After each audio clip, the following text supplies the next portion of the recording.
Today, on episode 95 of Rail Talk, we review and react to a stellar Stephen Foster card with several superstar performances, discuss the Supreme Court ruling that affects HISA and the industry, and welcome Rich Mendez to discuss his Morplay Racing and the music business. I'm Joe Bianca. I'm an ownership advisor at West Point Thoroughbreds. And John, today's Canada Day.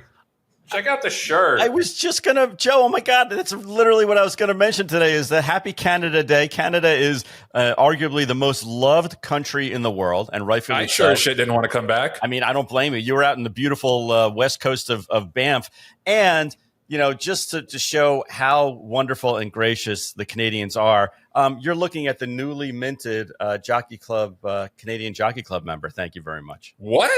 Yep. Why? Because Mark Casse runs horses there? Because they see the genius in me, Joe, unlike some people. Jesus. That's Jon Green, general manager of DJ Stable, by the way. The genius there gets to introduce himself. Start the show. The opinions expressed on Rail Talk are those of hosts Joe Bianca and Jon Green and do not reflect those of anybody we work with or work for.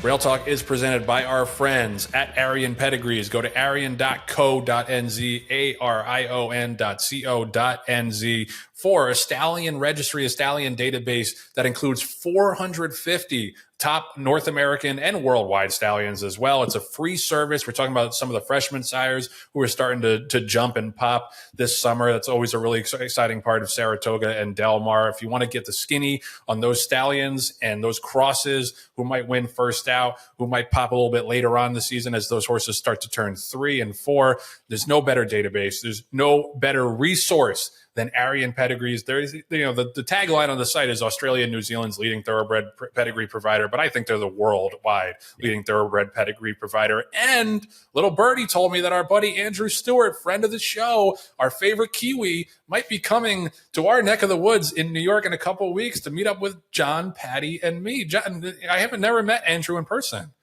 Andrew's a phenomenal guy. He's exactly what you'd expect. He's very down to earth, understands the industry really, really well.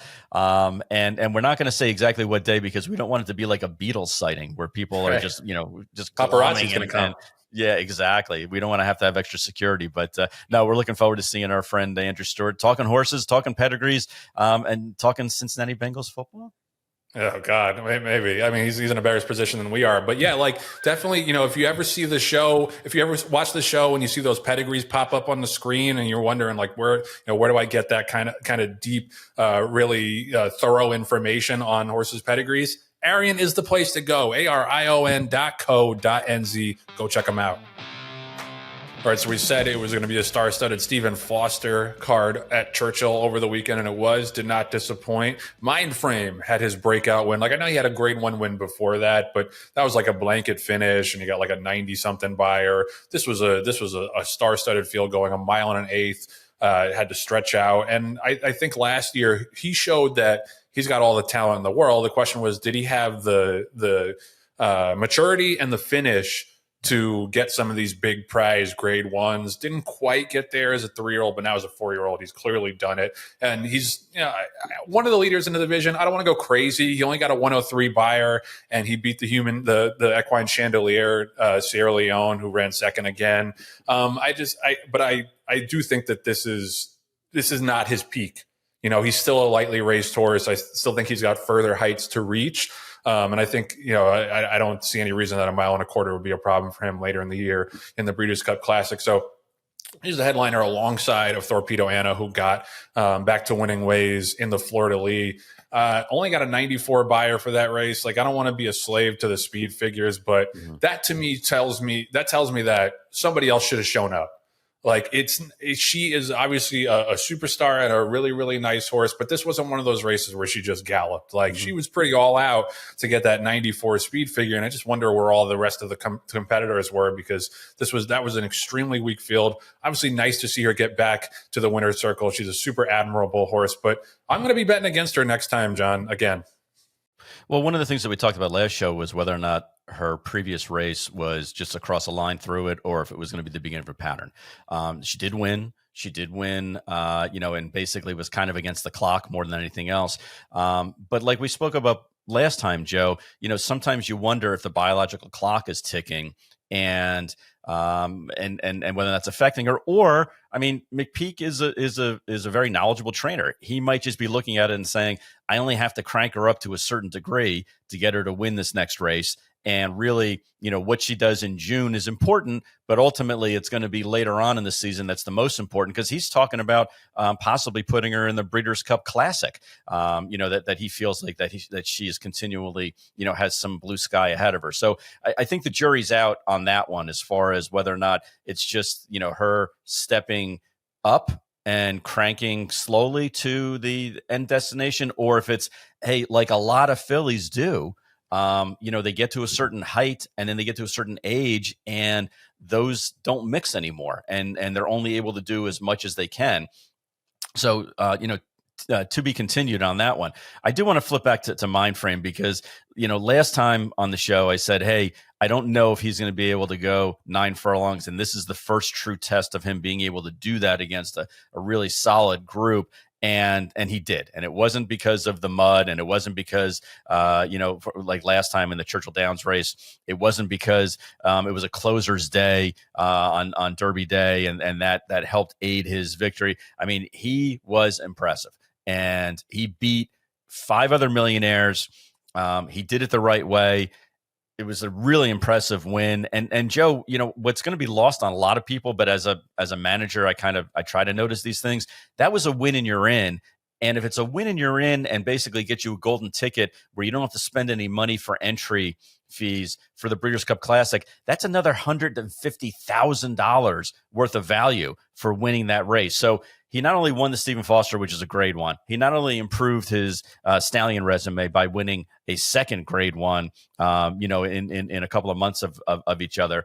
He not only beat a really decent field, really solid field, quite frankly, but winning $150,000, credit for the Breeders' Cup is like the equivalent of like winning another $200,000 of purse earnings when you net it all out and of taxes and everything like that. So it was impressive for a lot of reasons. The general manager in me says, wow, hot damn. Now I know that he's punched his ticket and he's paid for his ticket, for the Breeders' Cup Classic. So, the win you're in, I think, has a lot of value in this case. I've never heard that comment that you mentioned before, the equine chandelier. Is that what you called Sierra Leone? Yeah. Because of the way he hangs. Oh, the way he hangs. Oh, I thought because he illuminates, because he's enlightening. But no, that makes more sense. Okay, I get it, because he's a hanger. I get it. Mm-hmm. I get it. Yeah. And listen, just before people yell at me, and I know Steph is probably going to yell at me because she has a connection to him. He is a very, very nice horse that any of us would love to have in the stable. Absolutely. A multimillionaire. I just, he needs a complete pace meltdown in order to get to the wire first is the thing. And he just keeps doing this second and third thing over and over again. Really, really nice horse. But to me, he's a fool's bet on the win end 9 times out of 10. I get it.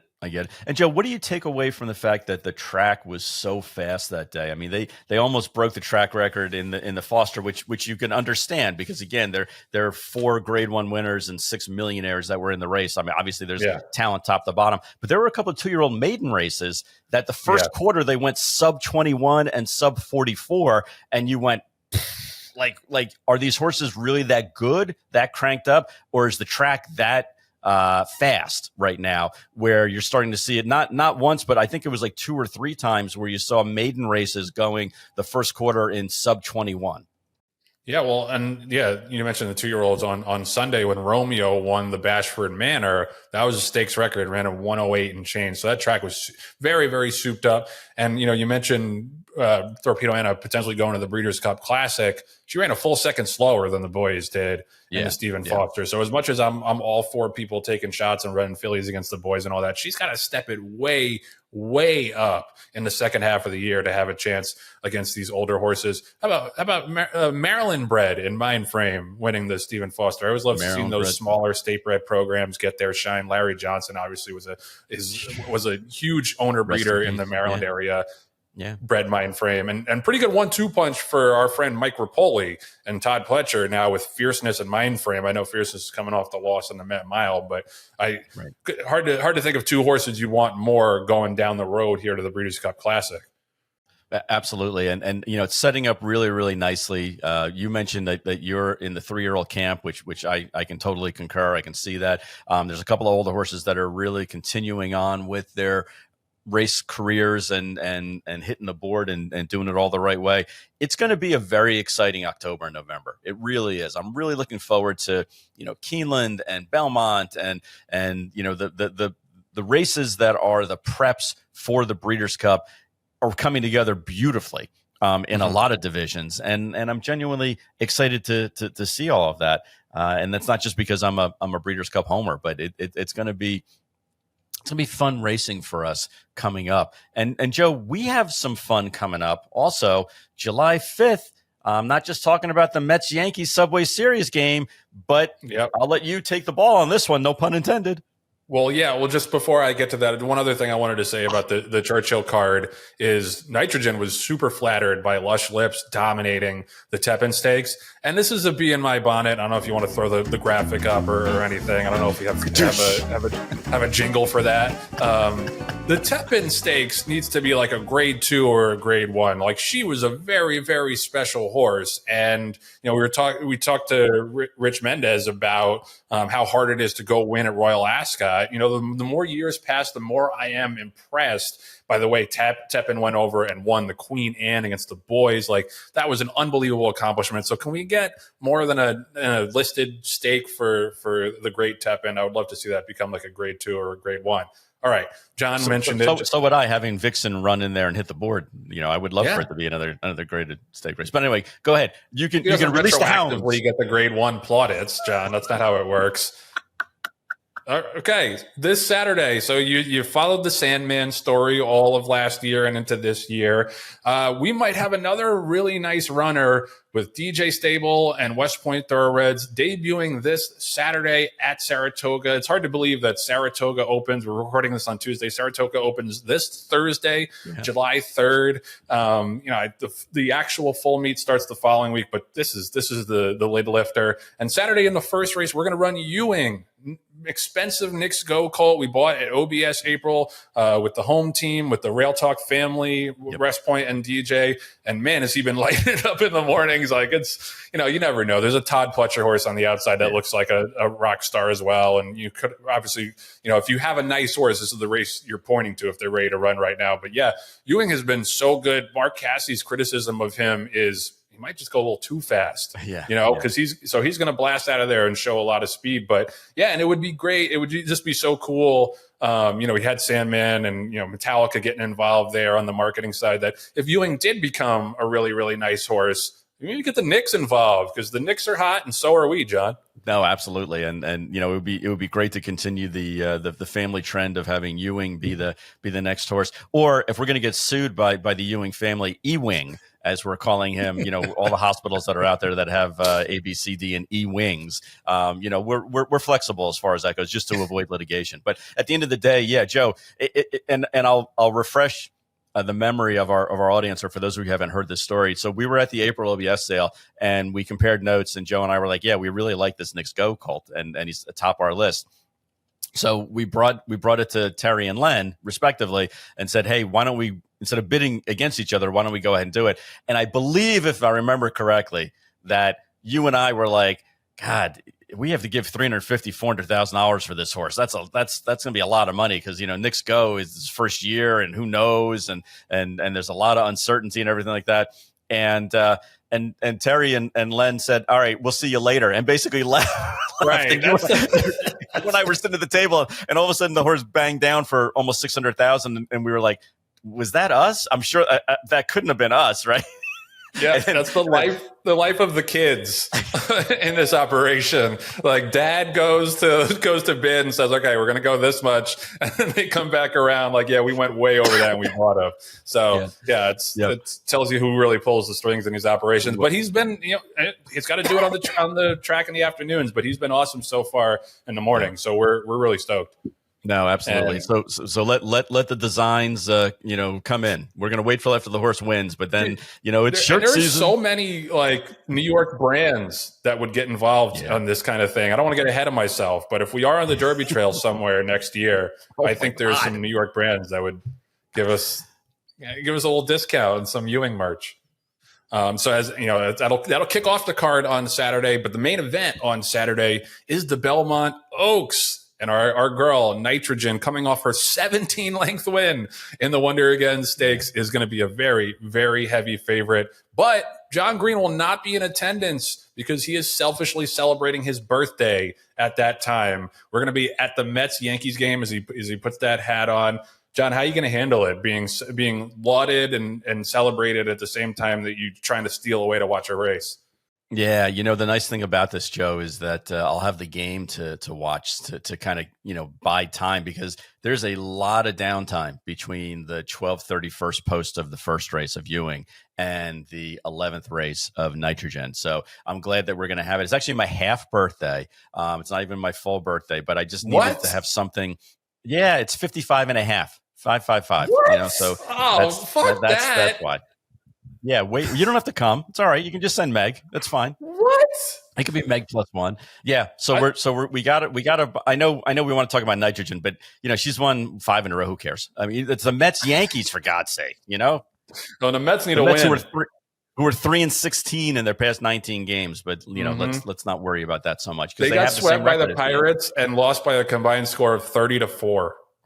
I know it was, and that was after the second game where they had a players only meeting. That went over really well. Meeting.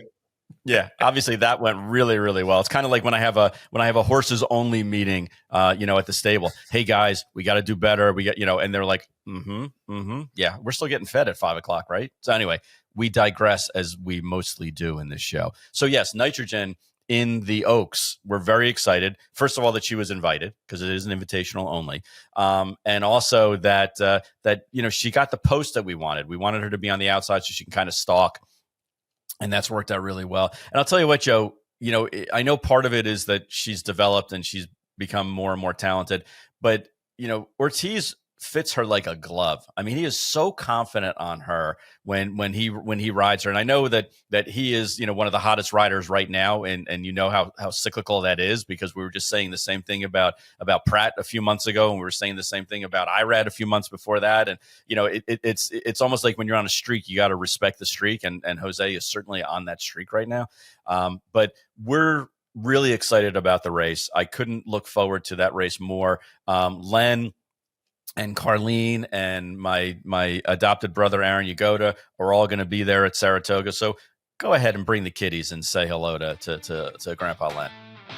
Rail Talk is sponsored by Epic Insurance Brokers, one of the nation's top retail insurance brokers, providing expertise across key lines of insurance, including property and casualty, employee benefits, and unique specialty insurance. You've heard us talk about him. He's the man, the myth, the legend. Chris Moore leads Epic's equine specialty practice. You see him at the sales, at the races. He's got horses. This is his passion. He's going to be up at Saratoga this summer a bunch, I'm sure. Yearling season right around the corner. Facing sale kicks off that next week.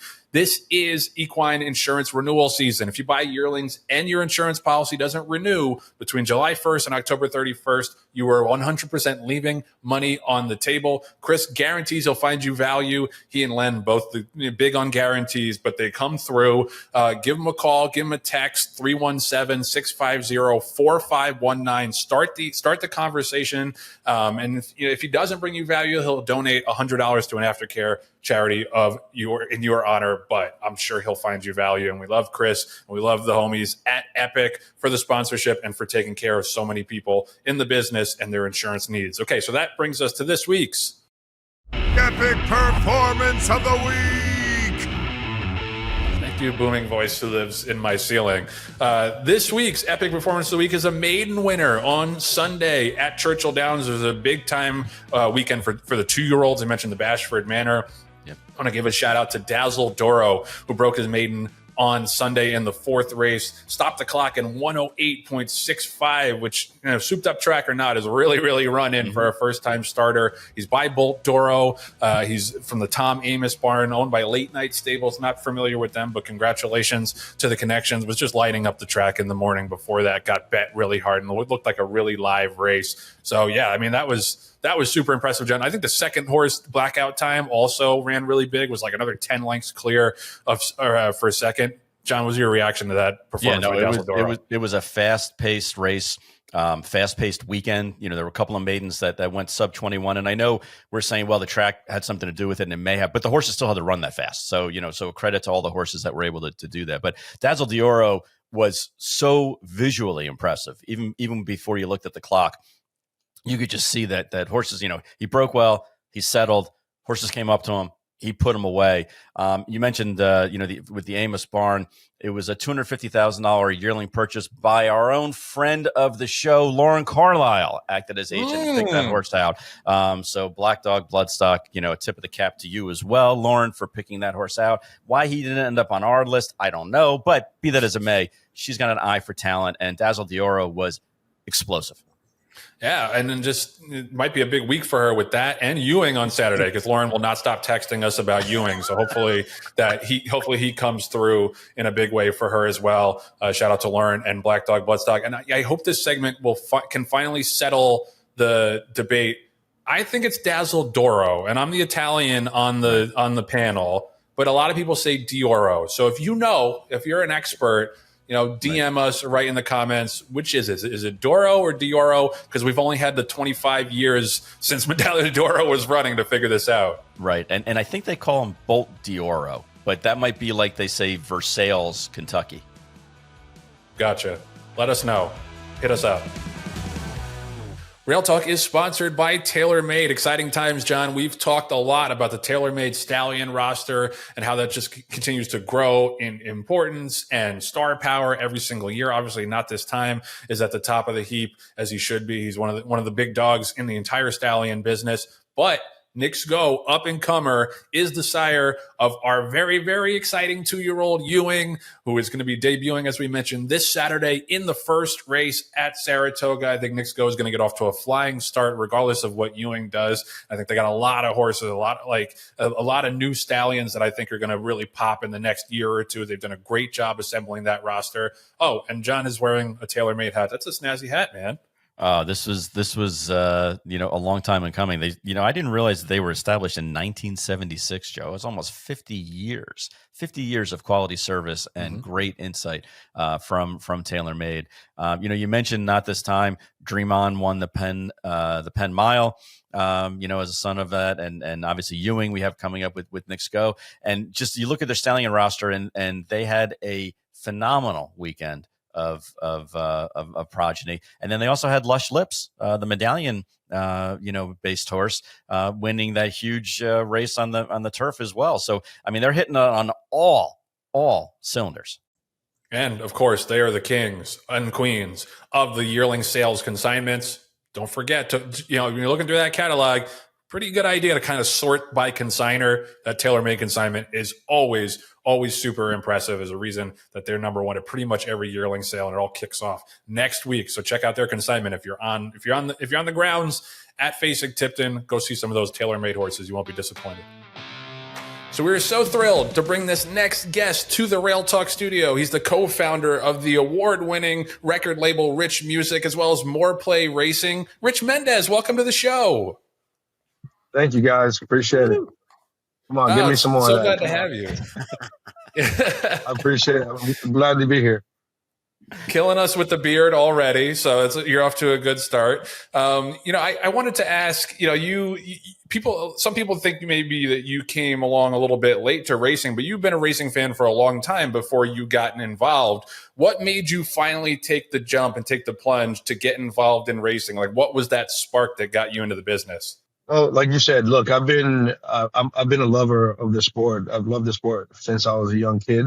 My family, my uncle, they've been in it, but it took a long time before you can actually afford to get into this sport, And just to be honest, in 2018, something I dreamt about having farms and horses and all that, but in 2018, we made some great business decisions early on, and we were able to get into it. Yeah, and Rich, I consider you a friend. I've seen you to grow and develop this part of the industry between your racing and breeding operations. But I would consider you also a serial entrepreneur because you have your hands in a lot of different things. Sure. Give the audience a little bit of background on how you got to this point, because you have Latin Grammys, you have a tremendous stable of entertainers that are on your label. Give everyone a quick Sure. background on how you got here. Well, it all started. I used to be in the car business, and pretty much, as I think maybe as a 21-year-old, I got into the car business. I ended up owning a couple of dealerships. Unfortunately, in 2008, we went bankrupt. We lost everything, just like a lot of people, had some hard times in 2008 in the economy. My brother is about 15 years younger than me, and he wanted to get into the music business instead of kind of roaming the streets. So I said, you know what, let's try. I had no idea, nothing to lead me into this. But sure enough, he recorded some music with some popular artists at the time. He was on the hip hop side. And so I think maybe 6 to 8 months later, we were able to get a deal with a really famous artist called Young Jock. And we signed a deal with Epic Records. It was a little short-lived because that world wasn't for my brother. It was, let's just call it intense. And that's not the world that we come from. So we kind of laid low for a little while. And I think in 2013, we were able to sign our first Latin artist. And it just kind of just took off from there. We never really listened to a lot of Latin music, but we felt that this was a good opportunity, a good artist to invest in. And so we started it, and it just kind of rolled on from there. In 2000, I want to say 16, I did an event. Kind of, well, at the time, it wasn't a podcast, but it was in front of a bunch of college kids. A lot of music industry people, executives were there. And it was there that I realized that we made it in a genre or in a business that's very, very difficult. Maybe 1% of the, when you start up a record label, maybe 1 to 2% are the ones that are successful independently. And after I got off the speeches and things like that, all the executives came up to myself and Josh and were just congratulating us on what they saw as success. So we knew then that we had something special. And we kind of just started there. We never really went out and looked for artists. Somehow, some way they fell on our laps. And I think that's how we look at some of this entrepreneurship. We're trying not to go and look for things. A lot of things come, and it's a little bit of patience. And if we see good opportunities, we take them. So yeah, that's how kind of the music started. And from there, we started doing a little bit of pin hooking, as you know, John, with Harley DeRenzo. And we started on the racing side. And it's a family-owned, operated business. My son-in-law, Cameron Dover, pretty much runs the operations now. He took him a couple of years, 2 or 3 years of pounding the pavement. But I think for right now, for the small stable that we are, we've been pretty successful, so we're in real estate, restaurants, things like that. So slowly but surely, at my age, 55 years old, I have my son that's 36, kind of trying to leave a legacy once it's time to move on.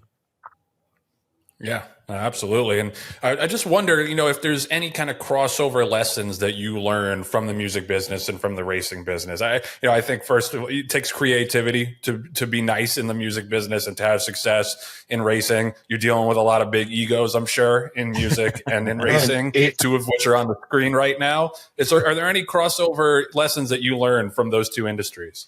Absolutely. Literally identical in a lot of different ways. And I'll give you some examples. The only one thing, the horses don't talk back, right? You don't get any grief from horses. That's the truth. But, when you're looking for there's thousands and thousands and maybe millions of young, inspiring artists. So you have to go through this, process.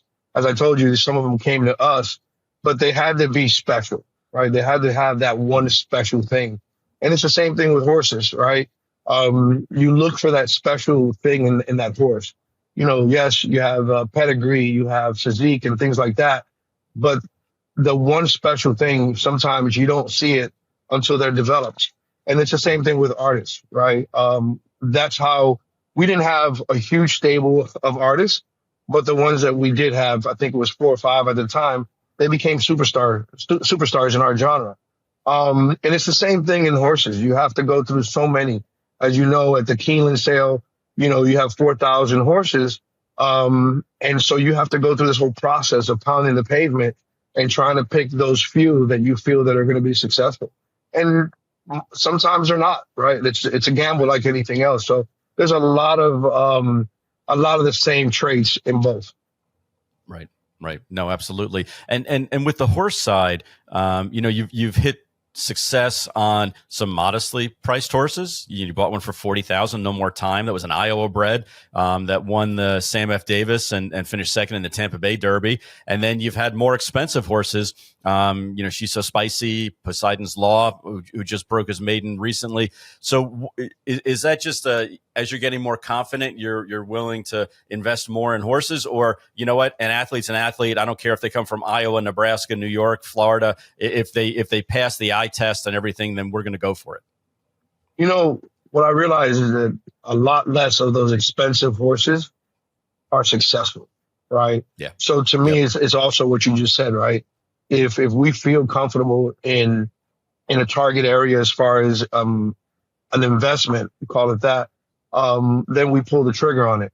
But I don't necessarily think that you have to look. Some people are comfortable spending $1 million, $2 million, $3 million on a 2-year-old or even a yearling. I don't think we're at that status. I don't think we're at that point.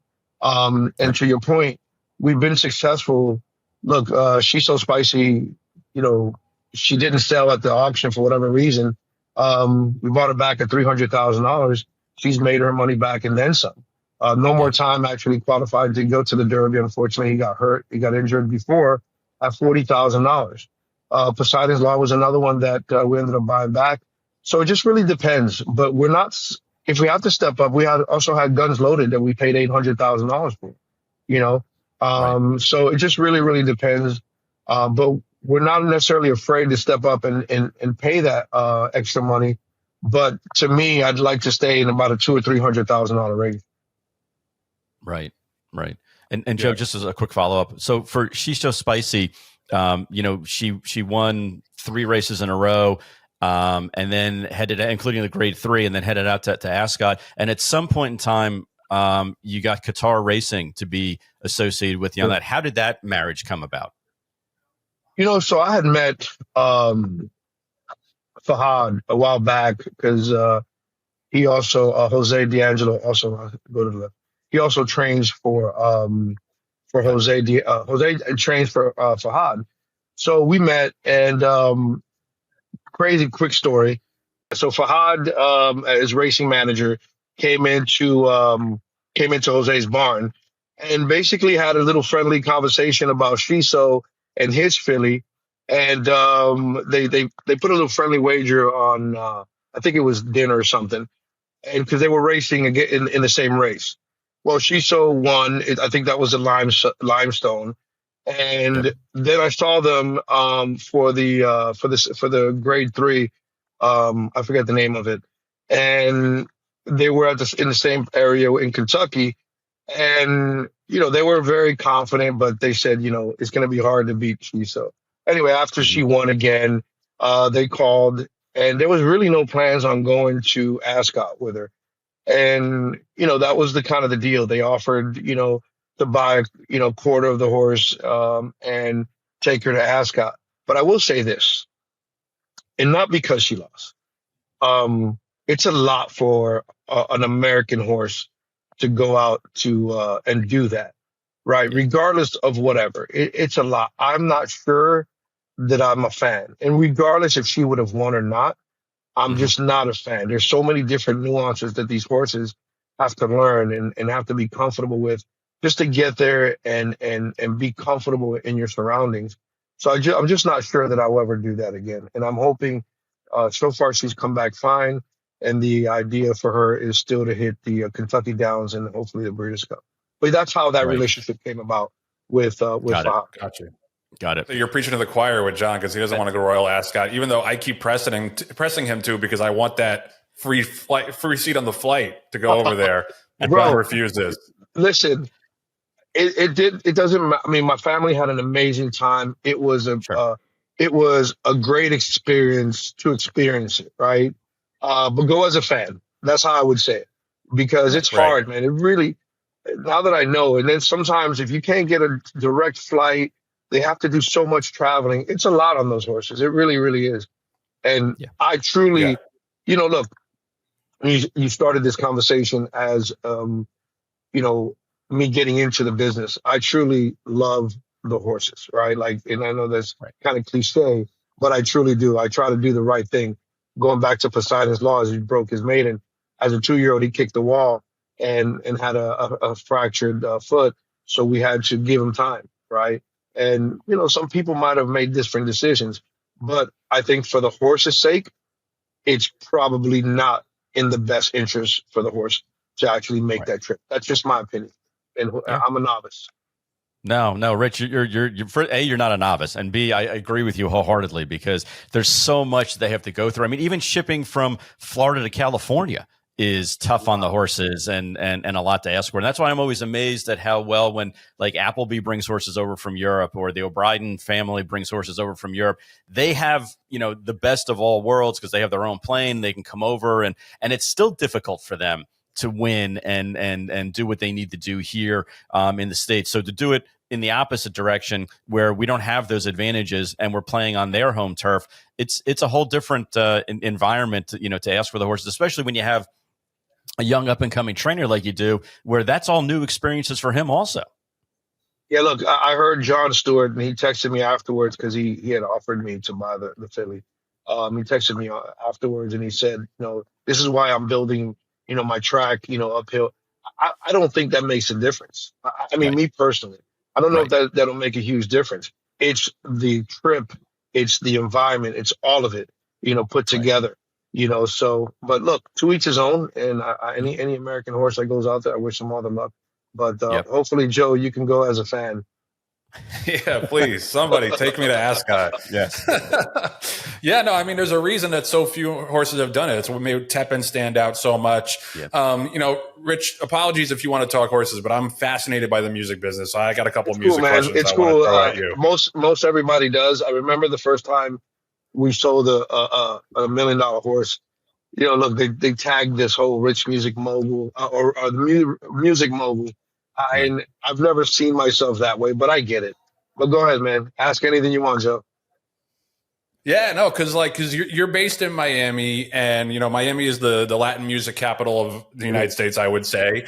But your job is to kind of find those artists that will have crossover appeal to a certain extent. So I imagine there's a lot of artists that bubble up in Miami that have a little bit of buzz without giving away the secret sauce. Like, how do you separate the signal from the noise? How do you find the people that you think are going to be successful beyond the reaches of Miami? Yeah, that's a great question. And to be honest with you, it is the hub, right? Miami is the hub, but we've never found an artist in Miami, right? Really? Interesting. Not one. Pitbull, which is one of the biggest crossovers in the business. He is from Miami, but he started on the hip hop side.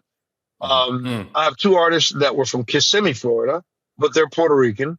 And then 2 artists that are Panamanian, that are, one of them was literally from Panama. And the other one, believe it or not, was from Ocala, and made his way to Miami. But I don't think Miami, I think, it has to be, being that it's Latin, you have to come from somewhere where, and to answer your second question there, right? What sets people, some of them apart? The lyrics, the way they say it, the way the delivery. So a lot of times you'll see these big artists come from Colombia, Puerto Rico, every once in a while Panama, but that's kind of where the big artists are coming from. Now there's a different genre in that are coming out of Mexico. So it's a very, very, in the last, I would say, right after COVID, things changed. So, you went from CDs or albums to digital. But now, where you had maybe 20, 30,000 songs coming out a day, you have 300,000 songs coming out a day. So Wow. where we would stream, one song would stream 2 million, 3 million streams a day on Spotify, and that was a hit. Now, if you do maybe 400,000, it's a big difference. So you have to find different ways to monetize now in the music business. But the good thing about Rich Music is we never joined forces with a major label, which is your Sony's, your Warner, Universal. So we owned our own IP, and because of those decisions from the beginning, is why we're able to be in the horse business. Yeah, Exactly. 100%. Own your masters. It makes a big difference because they end up owning 50% of it, right? Where we own all of it, even including the publishing as well. Got it. Rich, I want to ask you a question that I think you're uniquely positioned to answer, because you have roots in Puerto Rico, and you've also sold horses. You've pinhooked horses, and there was some talk, about horses maybe that they shouldn't be selling that end up in Puerto Rico. How can we as an industry affect that? Is it as negative as it's being publicized, or is it kind of blown out of proportion? You have such a unique visual on all these different aspects of it. I would love to hear your opinion on it. Yeah, I've been they've reached out to me from over there, from Puerto Rico. Some of the bigger podcasts, some of the bigger analysis people that are in the business. And look, I think it could be both, right? Does it happen? Yes. Look, I think it's more publicized because it's such a small place, right? Right. People say, oh, horses in Puerto Rico, this or that. But I really, for me, I think it's over publicized, because we have it here in the States as well, Mm-hmm. We're literally on the way here. I'm speaking to the team about, aftercare, right? Literally finding the right aftercare to support, as just to kind of add a little bit of branding here. We have a foundation, a charity called Always Dream, right? And so that part of it is for that aftercare for horses. And so I think going through that whole process, I was just thinking about reaching out to some of those same guys, and maybe me traveling to Puerto Rico and seeing it for myself and seeing, how can we help, or maybe even educate some of the stuff that's going on. Now you flip it, we have some of the best jockeys that are Puerto Rican, that come out of Puerto Rico.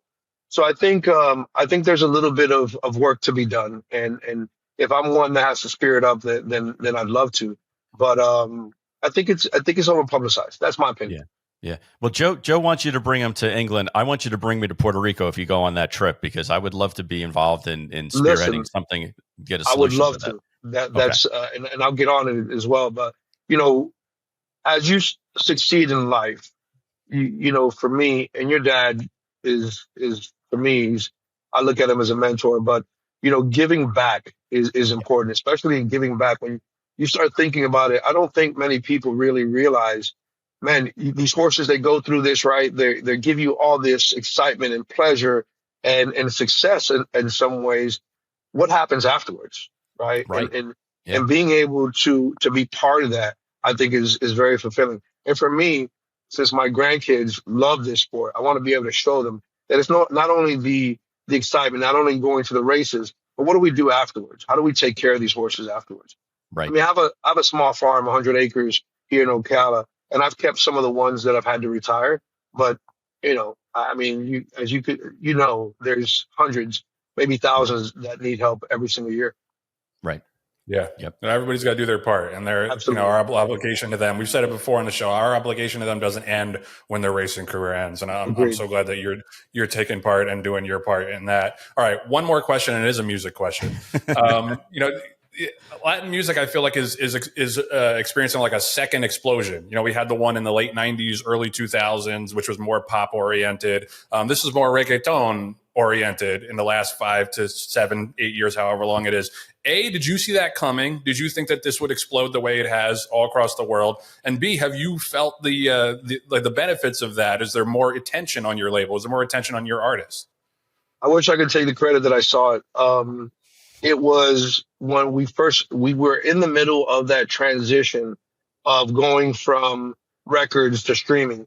What I wanted to do is be on the forefront, right? And how could I monetize everything at the highest level? Because you always have different levels. You have to, if you're at the bottom, everyone takes a piece, right? So I wanted to be at the top. So we were able to get there. But I do think that like that part was just a boom that happened I want to say in 2000. This happened in probably 2015, 2016, where it just started breaking through. We had I'll tell you this. There was a song, Despacito. I'm sure you guys have heard of it, right? Justin Bieber got on that song. And everyone praised Justin for getting on that song. And then all of a sudden, everyone wanted part of the Spanish industry, right? And we made it, and then I say this carefully because no one wanted it before. No one in the mainstream cared about this music, right? And all of a sudden, it became this mega hit. And I was one that said, well, let's make them pay for it, because it was the other way around. They made us pay for it. And not to be going against anyone, but we all of a sudden became a real brand, right? People wanted to be part of this huge boom. And even now, it's the number one genre in the world as far as in the music business. Look at Bad Bunny. I mean, Bad Bunny is consistently above most artists, even on the American side. So, yes, I think it's but here's the thing. Like anything else, it has waves, right? Yeah. Who knows what the next 3, 4, 5 years has in store? But I do hate the fact that there's so much of it coming out, right? Because it just dilutes all the good stuff. Yeah. I'm not sure if I answered your question, but Yeah, no, that was great. No, that's fantastic. Rich, I got one more question for you, and then we're going to let you get onto the mower in Ocala. Tell us a little bit about the restaurant in Miami. Go ahead and plug it because we want the audience to be able to go and say, Rich said I should come here. Look, it's called, and this is another story, but it's called Shiso. It's literally Shiso, but it's Miami. So Shiso Miami. It's in Wynwood. It's the chef from KYU, which is a popular restaurant in Wynwood, in Miami, opened this up a few months ago. And because of our involvement in the industry, in the music industry, they thought that it would be good for us to be partners with them. So we decided to do it. It's an amazing restaurant, amazing facility, great food. My goal is to hopefully, during the big meets, is to get all you guys out there and enjoy it. But it's called Shiso Miami, and anybody in Wynwood or Miami definitely should go check it out. Fantastic. And ask for Chef Raheem. Chef Raheem. Chef Raheem is actually in the horse business, by the way. Really? He is in the horse business. He does some claimers. But that's how him and my son hit it off. Longer story, not for now. But he is in the horse business. Wow. Okay. Well, that'll keep him poor. So that'll keep him wanting to work for you. All right. No, that's fantastic. Rich, thank you so much for sharing all of this information. I know Joe was really excited to talk to you about the music. I've been even more excited to talk to you about the horses. But most importantly, we're both very appreciative to call you a friend. And thanks for coming on. Thank you, Jon. I appreciate it. You guys, I love what you guys are doing. Jon, I've hit you up about that. I've told you about that. It's something that I think is important, and anything we can do to help and support, we'll definitely do it. Appreciate you, man. Thank you for the time. Take care. All right. See you soon. Thanks, Rich. Rail Talk is sponsored by the Green Group, the #1 accounting firm in the horse business. No other CPA firm knows the horse industry like they do. Len and DJ Stable have over 200 horses in training, won close to 2,600 races. John, is that 2,600 number around the corner? We are 4 away, Joseph. 4 away. We're at 2,596 as of this show. That's awesome. I figured it had to be coming close. So maybe this week you get a couple on Saturday. And Len and the Green Group have over almost 1,000 clients in the horse business because they make them money and save them taxes. As always, there's a special exclusive offer for listeners of Rail Talk. There's a complimentary, confidential half-hour consultation in it for you if you call Len at, what's that number, Michael Agresta? 732-634-51. or go to greenco.com. Len guarantees he will find you value. He's done it for so many in the industry, including trainer for new friend of the show, Rich Mendez, Jose D'Angelo. Thank you. My name is Jose D'Angelo, horse trainer. We love to work with Len and the Green Group because he knows what he's doing with the horse business. That, not all the accountants, they don't know that the horse racing exists, and and how we work with the everything that we have to deal.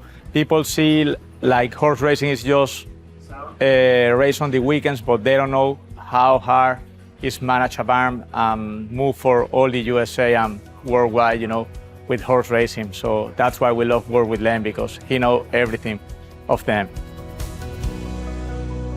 Thank you, Jose. And thank you, Len and the Green Group. Don't forget, call them up at 732-634-5100 or go to greenco.com to learn more. There's a reason that they're at the top of this business. They know the horse industry like no other accounting firm. Experience it for yourself. Hit him up ASAP. So we got some big news on the legal front. I know this is where you come to get all your legal news, the two law scholars that we are. But there was we had anticipated the ruling from the Supreme Court about HISA. The Supreme Court obviously disappears for months and months and months and then issues a ton of rulings in June, and then everybody has to adjust. And there were some big ones, some major ones that'll have some major implications on American society. But we'll move on and talk about the one that's specific to racing.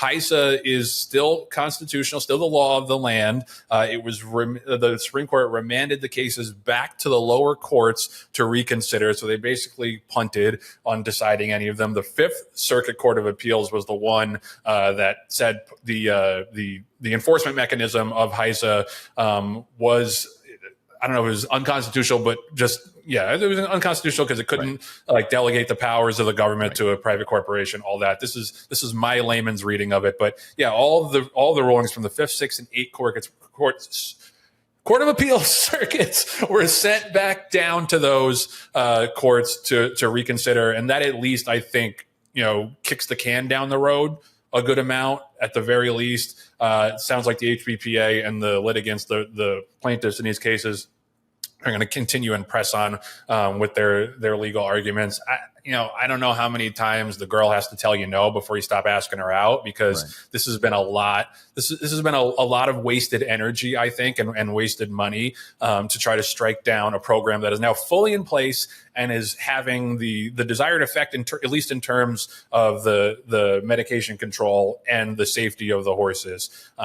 Whether or not you have this small disagreement on the constitutionality of a certain part of it, I think it would behoove everybody in the industry to withdraw the lawsuits, get back together, and have a unified system across all 50 states. Obviously, certain people don't feel that way. Jon, you're on the HISA board. You might have some insight on this. What's your reaction? Well, Joe, you nailed it perfectly. Basically, HISA's not going away anytime in the near future. The fact that this has been kicked back down below the district courts means that it's going to be another possibly couple of years before it'll even be back up in oral arguments, if it goes to that point. I mean, right now, all parties are looking to the courts now to basically say, what do we need to do? Are we starting from scratch? Are we just going to wait and hear what this FCC case, how it plays out? Because that's kind of how this all got started not started in the first place, how it all ended up the way it is right now, is that there was a related case, an FCC case that the U.S. Supreme Court heard first, because that was their preference. And they basically said in that case exactly what you said, which is, that we're not going to hear this, and that we're going to vacate all of these previous rulings and have you start from scratch. So now it's just a matter of, do you want to continue to pour resources into this fight, or do you want to finally say HISA isn't perfect? And nobody said that any system is perfect, but that it is the law of the land. It is the way that things are being done right now. And Joe, one of the things that I hear a lot about from a complaint standpoint about people who are anti-HISA, okay, and I'm going to throw out the constitutionality argument out out altogether. That's not what people really are complaining about. What they're really complaining about is that it's an expense. And for these smaller racetracks, it's a big expense. And, for Monmouth Park, for example, when you run a horse there, it's a couple $100 to, that you pay in a fee for testing and for HISA. But, when you look at the budget of HISA, and again, I don't have clearance to talk about it in great detail, but basically say it's a $70,000 or $80,000 budget that HISA runs, and $7 million of it is for legal fees. Okay, primarily, mostly of it being utilized for these fights with the other opposing parties. So that's roughly like 7 to 10% of your operating budget is for legal fees. Well, you know what? That would have a major impact on the per start fee or on the fees that people are paying into HISA when they're racing. And again, what you have to understand is that's not the only line item that's in there. And I'm not going to get into the accounting of it or anything like that. But for the love of God, man, if you're against it because you're against it simply because you want the old rules in place, well, that didn't work very well. And I know a lot of owners and a lot of trainers that would be out of the business if that was the case. At least this gives everyone a fighting chance of having an even playing field. But stop complaining about your per start fees when you're insisting on having, all of these legal, what I would say would be needless legal fights. In order to try to fight it all the way to the Supreme Court all over again. You can take from it and say, hey, we won the Fifth Circuit and therefore, we have a victory. And that's all well and good. There's 2 other circuits, 6th and 8th, that said the opposite. And now we're starting this game all over again. So if we want to continue to pour resources into it, have at it, because I think HISA is going to have deeper pockets. But it goes back to what you were saying in the very beginning, which is, can't we all just get along? Can't we all just sit down at this point and say, you know what, the court system, we've played it out through one round of the court system, and they basically came back and said, almost very similar to what the Florida State Assembly said to us with decoupling. We don't want to fight this fight for you. You guys need to figure this shit out. So everyone sit down in a room together and let's get this, worked out to the best of everyone's ability. And that's what I think. And again, I'm not speaking for HISA here. I'm just speaking as Jon Green.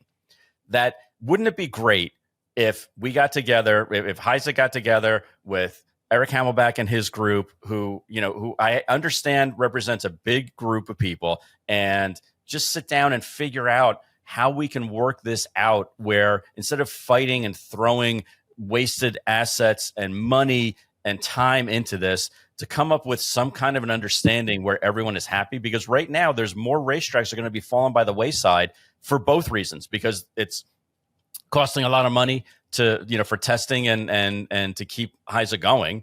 And also because there's other states that don't want to abide by it, and they're dying on the vine right now.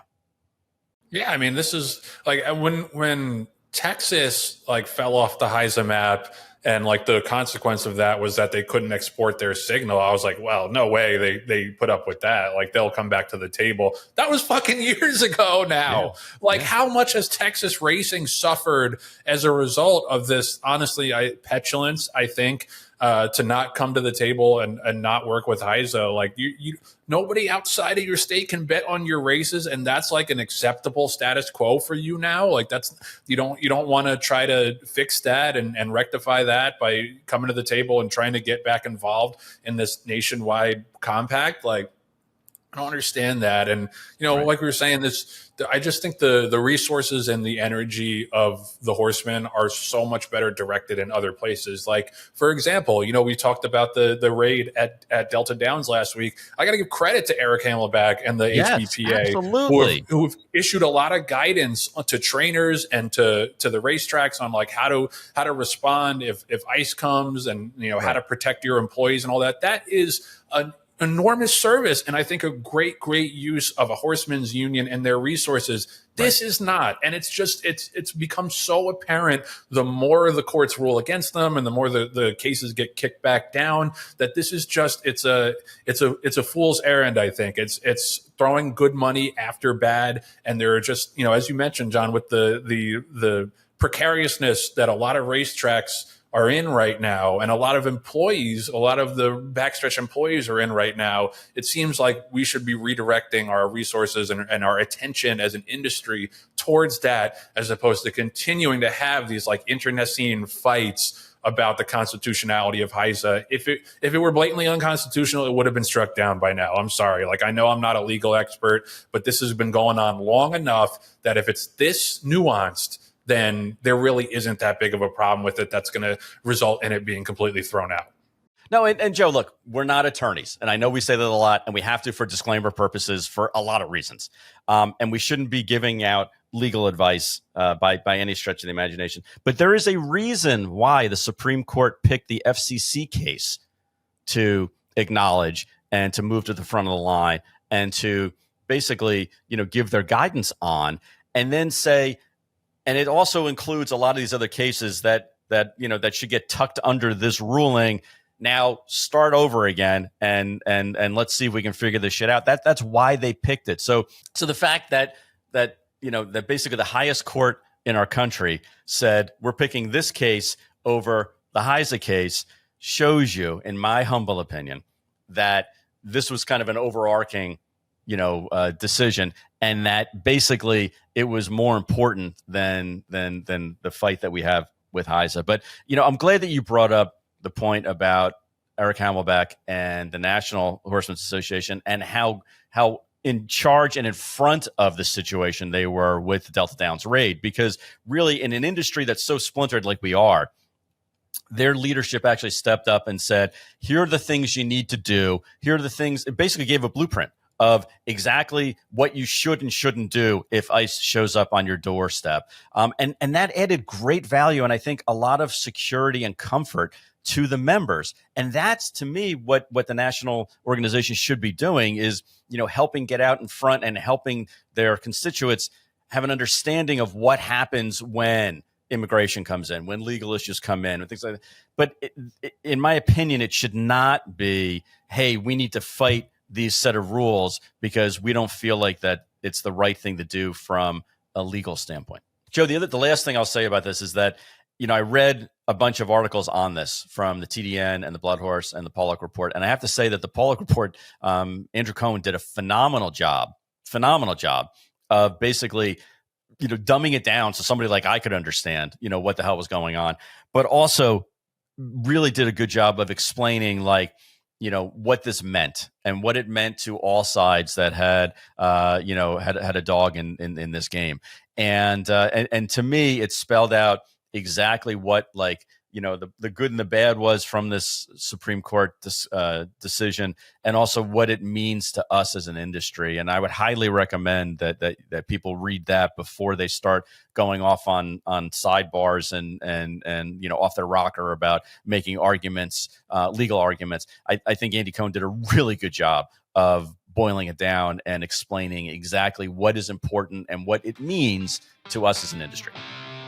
Real Talk is sponsored by Fasig Tipton. Some good results on the racetrack for Fasig. Obviously, Thorpedo Anna, the cover girl for the Fasig Tipton October catalog, getting back on track in the Fleur de Lis, but also Blackout Time, who I mentioned, running a really good second to Dazzle Doro, was also a Fasig Tipton October grad. Ken McPeak really shops that sale expertly, and you should too, especially now because yearling sale season is next week. The July sale, also a producer of graded stakes winners, grade 1 winners all across the map. That starts the yearling season next Tuesday, July 8th at Newtown Paddocks in Lexington. The July sale is also accompanied with the July selected of horses of racing age sale. So definitely get involved with the digital sales. July 7th is the deadline for the July digital sale, which runs July 17th through the 22nd. You go to FacingTiptonDigital.com to learn more, and that all leads up to the Saratoga Selected Yearling Sales August 4th and 5th. John and I will be up there. All the heavy hitters are going to be up there. Cannot wait for the social event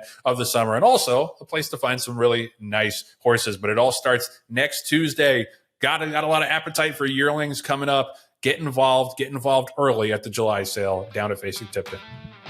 All right, so that's going to do it for episode 95 of Rail Talk, 5 away from 100. Who would have thought, John? And we're looking forward to that live show, that unseen show at an undisclosed location, secret location for the 100th show coming up in just a handful of weeks. I want to thank our guest, Rich Mendez, for stopping by and having a great conversation with us. You should check out Morplay Racing. You go to morplayracing.com. You can check them out on Instagram, on Twitter, all over social. They do an unbelievable job. And, they might be newer to this business, but as we talked with Rich, like he's been an industry vet for a little while. He knows what he's doing, and they do an unbelievable job. So appreciate the time from Rich. Patty Wolf, our producer, we always appreciate her. Not feeling too well this week, so wish Patty feels better. She's got a migraine, and it's not just the regular migraine that comes from dealing with me and Jon every week. It's kind of one step beyond that. So fingers crossed. Hope you feel better soon, Patty. Thank you to our associate producers, Julia Agresta and Nathan Wilkinson. We'll see you next week back here on Rail Talk.